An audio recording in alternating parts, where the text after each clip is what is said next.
Hey guys, this is your league commissioner with the Week 12 recap. Luck of the Ivory started out hot when Matt Stafford, this week's MVP, feasted on Eagles this Thanksgiving, and the Panthers D shattered Tony Romo's collarbone and the Cowboys' playoff hopes. Lols. After such a big lead, it was impossible for Calvin Klein to come back. Drew Brees' rough day didn't help Timmy out at all.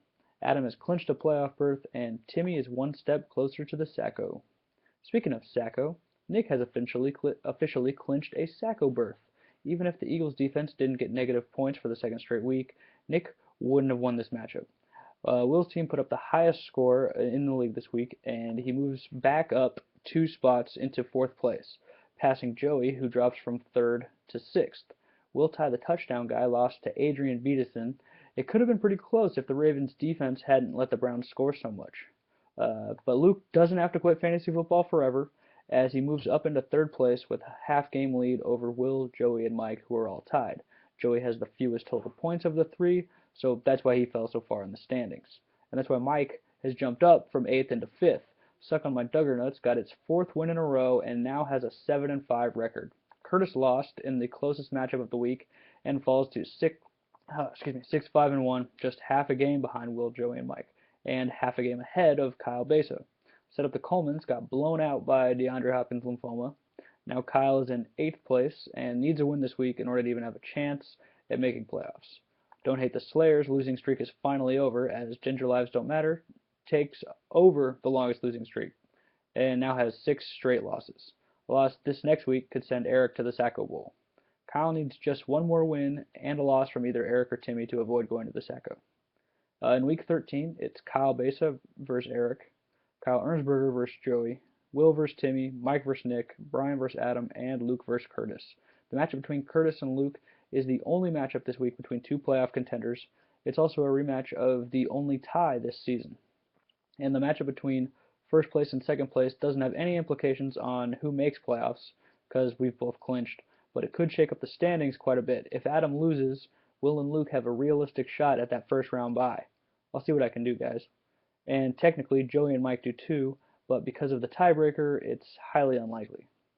Going into the last week of the regular season, 4 teams control their own destinies. If Will, Luke, Joey, or Mike win, they make the playoffs. But even if they lose, they could still make it depending on how Curtis and Kyle do. Since they both lost this week, Curtis and Kyle need to win in order to make the playoffs. Kyle needs 2 other teams to lose, either Joey or Curtis, or if Mike or Will lose, he would need to pass them in total points. Curtis just needs one of Mike, Joey, or Will to lose, or he needs to beat Luke by about 50 points. So the only way for Will not to make playoffs is if Mike, Joey, and Will win, and if he loses to Curtis by over 50. This unique circumstance inspired me to add some new features to my simulation program. It used to just say, oh, you finished in the top 6, you made playoffs. But now it computes 4 different probabilities. The chance that each team, or the chance that the team makes playoffs but is not tied for the last playoff spot. The chance that the team makes playoffs but is tied for the last playoff spot. The chance that the team does not make playoffs but did tie for the last playoff spot, and the chance that you did not make playoffs and you did not tie for the last playoff spot. So it's all 4 possibilities, and the sum of the probabilities is 100%. So hopefully the link works. I'm going to put a link in the message board, and hopefully you can click on that and go through this PowerPoint presentation I'm going to show you on your own computer. And this is kind of how I imagine some of the output of this program will look once I turn it into an app. Except you'd look at just one graph at a time and not like 40. So what I did is I went through each team and I made like the graphs you'd want to see for each of them. So the first couple graphs are kind of boring, but here they are.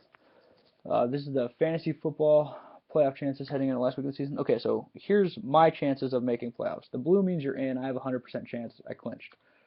This one, it's my chances of making playoffs or tying for the last playoff spot. I don't even have a probability of tying. Like I'm in. Adam's chances to make playoffs, he has a 100% chance of in. Adam's chance to make playoffs or tie. He has a 4% chance of ending up tying for that last playoff spot.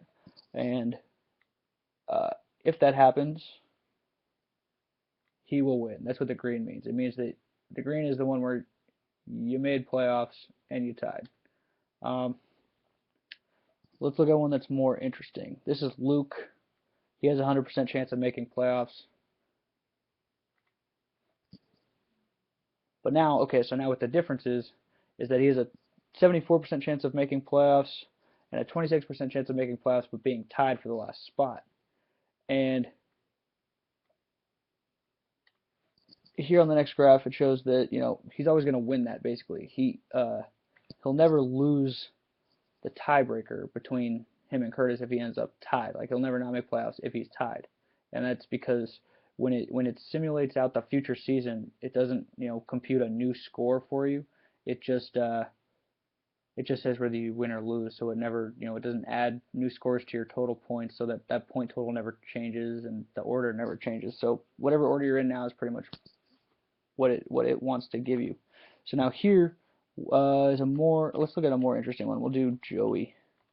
So Joey's chances of making playoffs. Joey has a 62% chance of making playoffs, and the orange means that he didn't get in. That's 38%. Here, the gray means that he tied. So there's a 51% chance of ending up being tied for the last spot. And then the blue shows where he's in, and the 7%, that little orange spot, means that's the chance of him not making it at all. So now here that gray spot got split into yellow and green. So the yellow means that you almost made it. You didn't make it, but you were tied for the last spot. And the green is you did make it and you were tied for the last spot, so you barely made it. So that's what the little key. There's a little thing down here that should show you. Hopefully this is clear enough, and if you can look at this, and you can hopefully it should be self-explanatory what is going on in the graphs. And then I was able to combine this with all my picking future winner stuff, and that was really cool. But if you have any questions or comments or anything to say about these graphs, or let me know. Like, I really appreciate some feedback, and if it just sucks and it's useless, let me know that too. All right, good luck this week, you guys. I'll see you in the playoffs.